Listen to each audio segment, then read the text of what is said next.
আগত ৰবুলে যেতিয়া বজাৰ খাইছে তেতিয়া আমি মাহত 5,000কৈ দিছোঁ, এইটো গোপন 5,000কৈ দি আছোঁ, মোটামুটি 2 বছৰ দিছোঁ।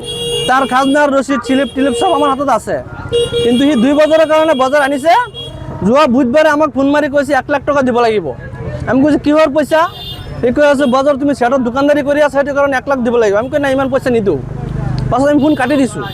কালি আকৌ ৰাতি 8টা বজাত ফোন মাৰি কৈছে 50,000 টকা দিব লাগিব। আমি কৈ নাই, টকা নিদিওঁ। কিহৰ পইচা দিম ইমান টকা? সেই পইচা নিদিলে তোমাৰ দোকান কালি ভাঙচুৰ কৰি মাল তাল পেলাই দিম, দোকান ভাঙি দিম। পাছত আমি দিয়া নাই কাৰণে আজি ধাও লাঠি লৈ গৈ পেলাই আমাৰ দোকানত হুলস্থুল কৰিছে। দোকানৰ কাটা চাটা পেলাই দিছে, মাল পেলাই দিছে। আমাৰ কেছত পইচা আছিলে, পইচাকেইটা লৈ গ'ল। আৰু সিটো আপোনাৰ বাজাৰৰ লেচিও নহয়, সি পঞ্চায়তৰ প্ৰেচিডেণ্ট হয়। তাৰ হাজবেণ্ড লৈ লগত আহিছে। তাৰপাছত বজাৰ হৈছে গেছুদ্দি প্ৰেচিডেণ্টৰ নামত। সেইটো একো কথাই নাই, কোৱা নাই আমাক, কিন্তু কথা বতৰা নাই, ডাইৰেক্ট এই হুলস্থুল কৰি আছে। মানুহ লৈ আহিছে 30-35 জন আমাক মাৰিবৰ কাৰণে। টকা বিচাৰিলে আমি শ্বেডত যে দোকানদাৰী কৰোঁ, দোকানদাৰীৰ কাৰণে। কিন্তু আমাৰ তাত ৰিচিপ্ট আছে, দা লৈ আহিছে, আমাৰ তাত ৰিচিপ্ট আছে। তাক যে আমি পইচা দিছোঁ, এইটো ৰিচিপ্ট আছে আমাৰ হাতত।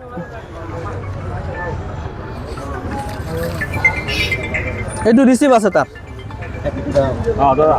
বহুত ৰিচিপ্ট আছে। এটা এতিয়া দেখুৱাইছোঁ, কিন্তু পইচা নিদিয়াৰ কাৰণে সি আমাক মাৰিবলৈ আহিছিলে।